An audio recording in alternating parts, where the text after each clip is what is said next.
Hello students, आज हम लोग यूनिट 4 स्टार्ट करेंगे। यूनिट 4 है हमारे पास सॉलिड स्टेट फिज़िक्स का, और आज हमारे चैप्टर का नाम है इंट्रोडक्शन टू नैनो फिज़िक्स।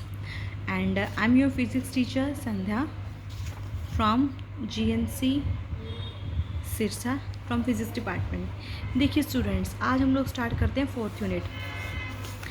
देखिए स्टूडेंट, सबसे पहले तो मैं आपको एक बात ये बता दूं कि हमारे पास ये वाला जो यूनिट है, ये हमारे पास पूरा ही यूनिट हमारे पास एक तरह का थ्योरेटिकल है। इसमें हमारे पास किसी भी तरह की कोई कैलकुलेशन या फिर कोई भी न्यूमेरिकल पोर्शन नहीं है। इसमें सारा के सारा आपके पास थ्योरेटिकल पार्ट ही आएगा, ठीक है। तो इसमें ज़्यादा मैं आपको समझाऊँगी, ठीक है। ज़्यादा लिखने वाला काम हमारे पास नहीं है। तो देखिए हम लोग स्टार्ट करते हैं। देखिए सबसे पहले हम लोग यहाँ से समझते हैं कि यहाँ पे हमारे पास एक वर्ड जो है, हम लोग यहाँ पे यूज़ करें नैनो। ये नैनो से आप लोग क्या समझते हो? और हमने इंट्रोडक्शन टू नैनो फिज़िक्स देखिए स्टूडेंट्स, हमारे पास 1 नैनोमीटर इज़ इक्वल टू होता है हमारे पास 10⁻⁹ मीटर के जितना हमारे पास होता है, ठीक है। देखिए स्टूडेंट, हमारे पास क्या था, ये तो होता है हमारे पास नैनोमीटर। अब हम लोग ये देखते हैं कि हमें जो है वो ज़रूरत ही क्यों पड़ी नैनो स्केल को पढ़ने की। देखिए स्टूडेंट्स, हमारे पास क्या था, जैसे कि अगर आप देखिए एक होता है हमारे पास, अगर आप किसी की बात करें, एक हम किसी चीज़ को मान लेते हैं माइक्रोमीटर स्केल के ऊपर स्टडी करते हैं, ठीक है। जैसे कि आपको पता है माइक्रोमीटर का मतलब क्या होता है, 1 माइक्रोमीटर इज इक्वल टू होता है हमारे पास 10⁻⁻6 मीटर, ठीक है। और एक अगर आप किसी लेवल को स्टडी करते हैं, माइक्रोमीटर के स्केल पे स्टडी करते हैं, लेकिन हम लोगों ने ये देखा क्या है कि जैसे अगर मान लीजिए आपके पास कोई भी मटेरियल है, अगर आप उस मटेरियल को इस नैनोमीटर स्केल के ऊपर अगर आप स्टडी करते हो ना, तो हम लोग ये देखा कि उस प्रॉपर्टीज़ की जो मटेरियल्स थी, उस मटेरियल की जो प्रॉपर्टीज़ थी, जैसे कि और उसकी जो इलेक्ट्रिकल प्रॉपर्टीज़, कंडक्टिविटी, रेजिस्टिविटी, सब कुछ जो है ना उसका हमारे पास चेंज हो गया। कब? जैसे ही हमने उसको नैनो स्केल के ऊपर पढ़ा। तो हम लोग यही अब हम लोगों ने स्टडी करना है कि ऐसा नैनो स्केल के ऊपर स्टडी करने पे हमारे पास क्या क्या हमारे पास चेंजेस आए, जिस चेंजेस से वजह से हमने जो है नैनोमीटर स्केल को इतना इम्पोर्टेंट माना। देखिए, फिर आपके पास एक क्वेश्चन ये भी आ सकता है कि क्या हम माइक्रोमीटर स्केल पे स्टडी कर सकते हैं? बिल्कुल कर सकते हैं माइक्रोमीटर स्केल पे। लेकिन फिर वही बात, अगर आप देखना, अगर आप किसी प्रॉपर्टीज़ को माइक्रोमीटर स्केल के ऊपर पढ़ रहे हो, फिर उसके बाद उसी प्रॉपर्टीज़ को अगर आप नैनोमीटर की स्केल में पढ़ रहे हो, तो आप ये देखोगे कि नैनोमीटर के स्केल पे जब हम देखेंगे तो इसमें जो मटेरियल हमारे पास जैसे ही नैनोमीटर के स्केल पे आएगा, तो हमारे पास जो उसकी जो प्रॉपर्टीज़ हैं वो हमारे इतने यूज़फुल होंगी कि उसको हम अलग अलग मेडिकल पर्पस में और अलग अलग हम लोग जितनी भी एप्लीकेशंस होगी उसको थ्रू आउट द वर्ल्ड हम लोग इसको यूज़ कर सकते हैं। और आज के टाइम पे हमारे पास nanotechnology most of the advance जो है वो हमारे पास टॉपिक बन चुका है कि किसी भी प्रॉपर्टी को रिसर्च, अगर आप रिसर्च फील्ड की अगर आप बात करें, तो रिसर्च फील्ड में भी हमारे पास नैनो जो है, एक नैनो स्केल पे किसी भी प्रॉपर्टी को स्टडी करना हमारे बहुत ज़्यादा इंपॉर्टेंट बन चुका है, ठीक है स्टूडेंट। तो देखिए, तो नैनो का मतलब मैंने आपको समझा दिया है कि नैनो हमारे पास क्या होता है, कि नैनो की हमारे पास जरूरत क्यों पड़ी। दोबारा से बता रही हूँ कि नैनो में जैसे हम किसी प्रॉपर्टी को अगर स्टडी करते हैं, तो हमारे पास क्या होगा, उसकी जो मटेरियल की जो प्रॉपर्टीज़ हैं, इलेक्ट्रिकल कंडक्टिविटी है, उसकी जो हम कह सकते हैं इन द लास्ट की हमारे पास जो एप्लीकेशंस हैं उस मटेरियल की, वो इतनी ज़्यादा वास्ट आती हैं कि हम लोग उसको आगे फर्दर उसको यूज़ कर सकते हैं, ठीक है स्टूडेंट। तो हमारे पास ये हो गया कि नैनो हमारे पास क्या होता है, 1 नैनोमीटर इज इक्वल टू होता है हमारे पास 10⁻⁹ हमारे पास मीटर जितना हमारे पास होता है नैनो स्केल, ठीक है स्टूडेंट। देखिए, और हमारे पास देखिए क्या होता है कि नैनो स्केल में हम लोग जो यूज़ करते हैं वो हम लोग कितना यूज़ करते हैं, 1 नैनोमीटर से लेके और हम लोग 100 नैनोमीटर तक की इसमें जो साइज है, इतने साइज का हम लोग बात करते हैं, ठीक है। या फिर आप ये भी कह सकते हैं कि 0.1 नैनोमीटर से लेके 100 नैनोमीटर, 100 नैनोमीटर से आप लोग एक्सीड नहीं करेंगे। इतने ही साइज़ तक की प्रॉपर्टीज़ को हम जो है वो इसमें स्टडी करेंगे, ठीक है। तो इतने साइज़ की प्रॉपर्टी को हम लोगों ने इसमें स्टडी करना है। तो देखिए, मैं आपको एक डेफिनेशन बता रही हूँ नैनो टेक्नोलॉजी की। तो डेफिनेशन क्या होती है, नैनो टेक्नोलॉजी हमारे पास क्या है, is the is a design, characterization, production and application of structured device and system that take advantage of the spectral properties at nano scale by manipulating shape and the size। मतलब कि हम लोग इसमें special properties को जो है वो study करते हैं। ठीक है, तो ये हो गया मेरे पास, मैंने आपको बता दिया डेफिनेशन। तो डेफिनेशन ठीक है, एक तो होगी हमारे पास क्या हुई इसकी डेफिनेशन। और देखिए फिर उसके बाद हम लोग एक टॉपिक आता है हमारे पास, that is the length scale. ठीक है, तो लेंथ स्केल में बेसिकली आप लोग क्या बताएंगे, बस यही बताएंगे कि 1 नैनोमीटर हमारे पास क्या होता है, it is smaller than the wavelength of visible light and 100,000 the width of a human hair. ठीक है, हमारे पास जो ह्यूमन का जो हेयर होता है उसकी जो हमारे पास जो विड्थ होती है वो होती है हमारे पास 100,000 टाइम्स हमारे पास विड्थ के जितना हमारे पास ये होता है। ठीक है, तो नैनो स्केल हमारे पास हम लोग ये भी कह सकते हैं कि देखिए a nanometre is defined as a 1 billionth of a metre. ठीक है, तो क्या होता है हमारे पास एक नैनोमीटर में, जैसे कि मैंने कहा था 10⁻⁹ मीटर होता है, तो इसको हम ये भी लिखते हैं कि 1 nanometre is defined as a 1 billionth of a metre. तो हम ये क्या होता है which is a 1000 of a millionth of a metre, मतलब 1000। देखो पहले 1000 ऑफ ए मिलियन, तो मिलियन में कितनी 6 जीरो होती है, 6 1 2 3 4 5 6, देखो 6 एंड द 9, तो कितने के इक्वल होगा 10⁻⁹।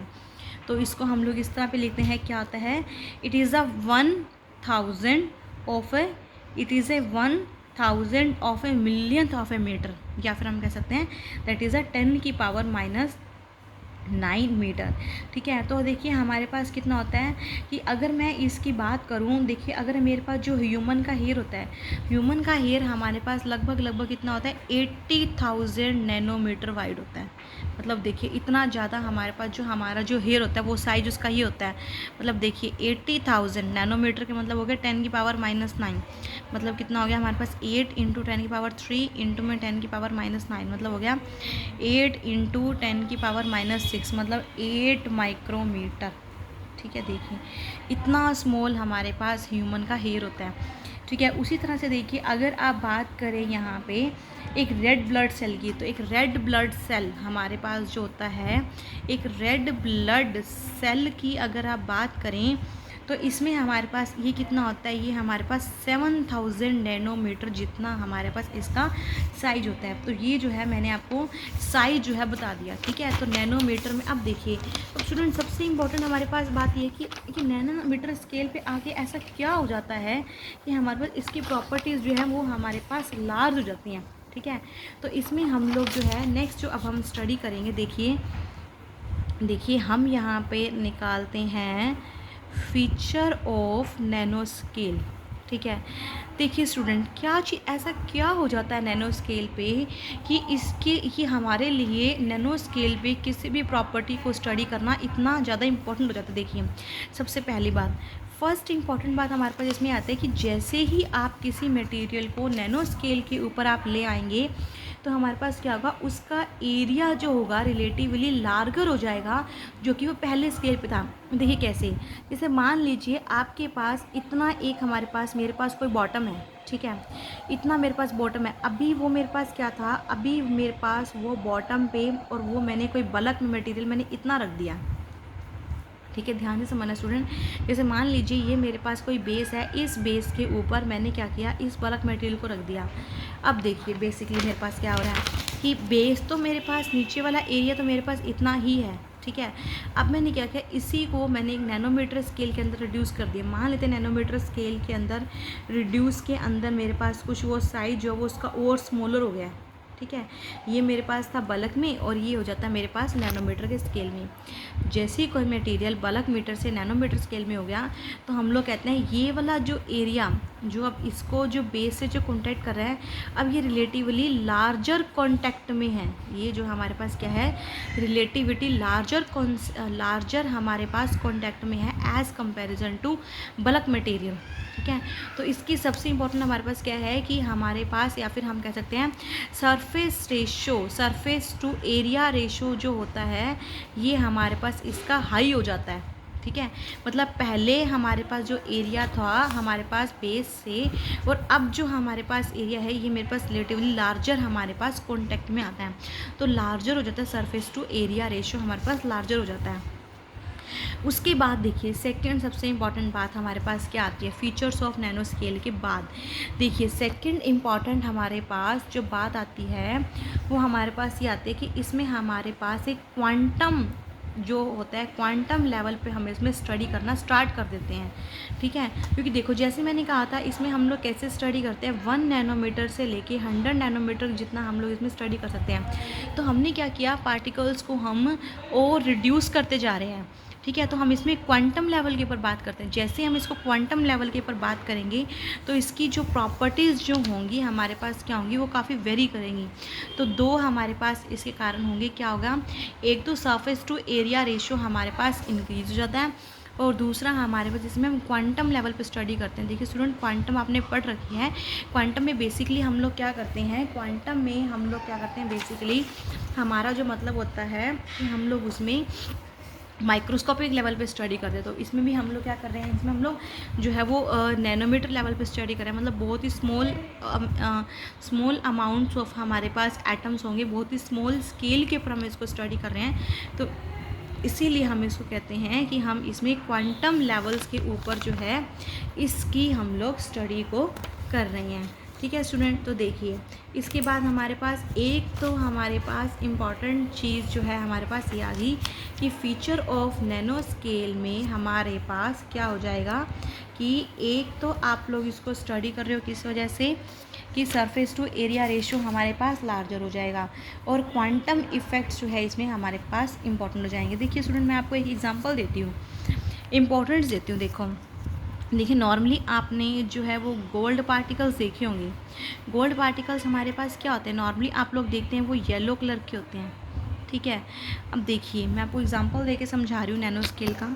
नॉर्मली हमारे पास क्या होते हैं, गोल्ड पार्टिकल्स जो होते हैं वो मेरे पास येलो होते हैं, पर देखिए जैसे ही आप इस गोल्ड को नैनोमीटर स्केल के ऊपर ले आओगे तो आप देखोगे कि इसका जो कलर होगा हमारे पास, इसका कलर हमारे पास बन जाएगा या तो वो रेड और पर्पल, कुछ इस टाइप से कलर में वो कन्वर्ट हो जाएगा, ठीक है। अब ठीक है कलर तो चेंज हो गया, पर इसकी एप्लीकेशंस क्या हुई, ठीक है। अब देखिए जैसे ही आपने गोल्ड को नैनोमीटर स्केल के ऊपर स्टडी किया, एक तो इसका कलर चेंज हुआ, कलर आ गया इसका हमारे पास रेड या फिर पर्पल। उसके बाद क्या हुआ, देखिए ये जो नैनो स्केल गोल्ड पार्टिकल होंगे ये हमारे पास क्या करते हैं, जो ट्यूमर्स होते हैं बॉडी के अंदर हमारे पास जो ट्यूमर्स होते हैं उन ट्यूमर्स के ऊपर ये एक्यूमुलेट हो जाते हैं। तो जैसे ही उन ट्यूमर्स के ऊपर एक्यूमुलेट हो जाएंगे तो वहाँ से हम जो ट्यूमर है उस ट्यूमर की अच्छे से उसका करेंगे, उसकी इमेज ले लेंगे, ठीक है। उसकी इमेज की कहाँ पे हमारे पास जो है वो ट्यूमर है उसकी इमेज ले लेंगे। और दूसरा हमारे पास क्या करेगा, जैसे ही हम उस लेज़र किसी भी लेज़र से उस ट्यूमर को कट करना चाहेंगे तो वो क्या करेगा, वो सिर्फ और सिर्फ जहाँ पे हमारे पास गोल्ड पार्टिकल्स क्या करेंगे, सिर्फ और सिर्फ उस ट्यूमर वाले एरिया पे अक्यूमुलेट हो जाएंगे। तो वो क्या करेंगे, सिर्फ और सिर्फ उन्हीं सेल्स को वो डेड कर देंगे जो ट्यूमर्स वाले सेल होंगे। इसके अलावा जो हेल्दी जो सेल्स होंगे उसको वो कोई भी नुकसान नहीं पहुँचाएंगे। देखिए स्टूडेंट क्या है, मैं आपको सबसे इम्पॉर्टेंट चीज़ बता रही हूँ कि देखिए जैसे ही गोल्ड को हम लोग क्या करते हैं, ये गोल्ड पार्टिकल्स जो बॉडी में जो हमारे पास जो ट्यूमर्स होता है उन ट्यूमर्स के ऊपर एक्यूमुलेट हो जाते हैं। जैसे एक्यूमुलेट होंगे तो हमारे पास क्या करते हैं, एक तो वो जो ट्यूमर की जो इमेज होगी उस इमेज को हमारे पास दे देंगे, ठीक है। और जहाँ भी ट्यूमर्स के सेल्स क्या होंगे, जहाँ भी गोल्ड के पार्टिकल्स एक्यूमुलेट हो जाएंगे तो लेज़र से हम क्या करेंगे, उस पर्टिकुलर पोर्शन को या फिर उस पर्टिकुलर ट्यूमर्स को हम लोग क्या कर देंगे, कट कर देंगे।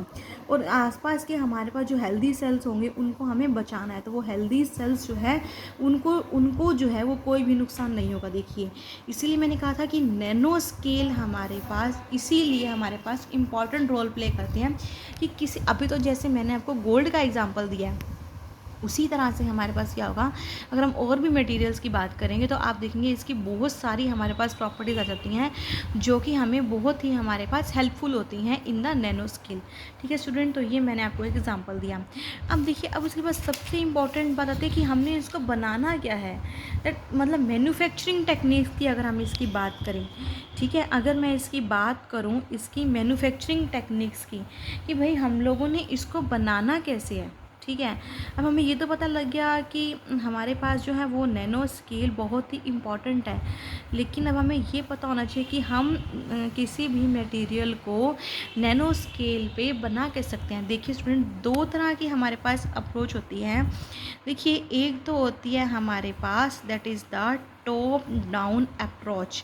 अब देखिए, ठीक है, टॉप डाउन अप्रोच, और एक होती है हमारे पास, एक होती है बॉटम अप अप्रोच। देखिए स्टूडेंट, बहुत ही आसान सी हमारे पास ये अप्रोच हैं, और मैं ये बता दूं दोनों में से जो सबसे अच्छी जो यूज़फुल जो टेक्निक्स है वो मेरे पास है बॉटम अप अप्रोच। कैसे है वो मैं आपको स्टार्टिंग में बताती हूँ। देखो स्टूडेंट, देखो जैसे नाम से क्लियर है, टॉप डाउन। टॉप का मतलब हमारे पास क्या होता है कि आपने ऊपर से नीचे की तरफ आना है। ऊपर से नीचे की तरफ आना है कि मतलब क्या है, आप बल्क मटेरियल लेंगे। टॉप का मतलब है कि आप बल्क मटेरियल लेंगे, और डाउन का मतलब है कि हमें स्केल में डाउन आना है। स्केल में डाउन का मतलब आप बल्क से किस में आ जाएंगे, नैनोमीटर स्केल में आ जाएंगे। देखो जैसे कि मान लीजिए मेरे पास कुछ, ये मेरे पास क्या है, एक बल्क मटेरियल है, कोई भी एक बल्क मटेरियल है। ठीक है, यहाँ से मैंने क्या किया उसका, ठीक है, ये मेरे पास है कोई एक बल्क मटेरियल है। यहाँ से मान लेते हैं मैंने इसको छोटे छोटे टुकड़ों में बना दिया, मैंने यहाँ से इसका पाउडर बना दिया। ठीक है, जैसे ही मैंने इसको पाउडर बनाया, अब पाउडर से आप क्या करोगे, इसको छोटे छोटे जो है वो क्या बना लोगे, यहाँ से आप बना लोगे इसके नैनो पार्टिकल्स। अब देखने में तो देखो आपको लग रहा होगा कि बहुत ही सिंपल सा है। ठीक है, मैंने एक बल्क लिया, फिर उसका पाउडर बना दिया, और फिर उसको नैनो बना। देखो ये तो मेरे पास क्या है, एक तरह का एक फिगर तैयार हो गया। जैसे कि आप देखो, अब कोई भी अगर आपने घर बनाना है तो घर बनाने के लिए सबसे पहले मुझे क्या करना पड़ेगा, उसका एक मैप तैयार करना पड़ेगा ना। तो ये तो मैंने अभी सिर्फ और सिर्फ एक क्या किया आपको, मैंने एक मैप तैयार कर दिया कि कोई भी एक बल्क मटेरियल होगा। ठीक है, बल्क मटेरियल से उसका पाउडर बनाएंगे, और पाउडर से हम इसको क्या बना लेंगे, नैनोमीटर। तो यहाँ पे टॉप का मतलब है एक बल्क की बात की, और डाउन का मतलब है कि आप स्केल में आप जो है वो डाउन आते गए हो। ठीक है, अब ये तो हो गया मेरे पास टॉप डाउन। अब देखिए, लेकिन देखिए स्टूडेंट, मैंने कहा था कि ये टेक्निक हमारे पास इतनी अच्छी नहीं, क्यों, क्योंकि इसमें ना हमारे पास क्या होती है, वेस्टेज ऑफ मटेरियल हमारे पास बहुत ज़्यादा हो जाता है। तो इसीलिए हम कहते हैं कि ये टेक्निक इतनी ज़्यादा यूज़फुल नहीं है। लेकिन अब देखो, अब मैं बताऊँ बल्क से पाउडर कैसे बनाना है, उसके लिए भी हमारे पास कुछ एक टेक्निक्स हैं, वो सब कुछ हम अभी आगे पढ़ेंगे। ठीक है, ये सिर्फ एक मैंने क्या किया, एक फिगर बना दिया। अब देखो, अब नेक्स्ट आती है मेरे पास बॉटम अप अप्रोच। देखो स्टूडेंट, जैसे कि नाम से क्लियर है, बॉटम, बॉटम से अप जाएंगे। तो यहाँ पे बॉटम में मेरे पास क्या होगा, देखो यहाँ पे मेरे पास क्या आएंगे, देखो बॉटम की बात कर रहे हैं, मान लेते हैं बॉटम में हम सबसे पहले लेते हैं एटम्स। ठीक है, एटम से मेरे पास हमारे पास बन जाएंगे क्लस्टर्स। देखो एटम्स हमारे पास हो गए, एक सिंगल सिंगल इस तरह से एटम्स हो गए। क्लस्टर्स क्या होते हैं हमारे पास, क्लस्टर्स होते हैं ग्रुप ऑफ एटम्स। तो ये मेरे पास बन गए क्लस्टर्स, और क्लस्टर से हम लोग क्या बना देंगे, क्लस्टर से हम लोग बना देंगे वापसी, मेरे पास क्या बन गया, नैनो पार्टिकल।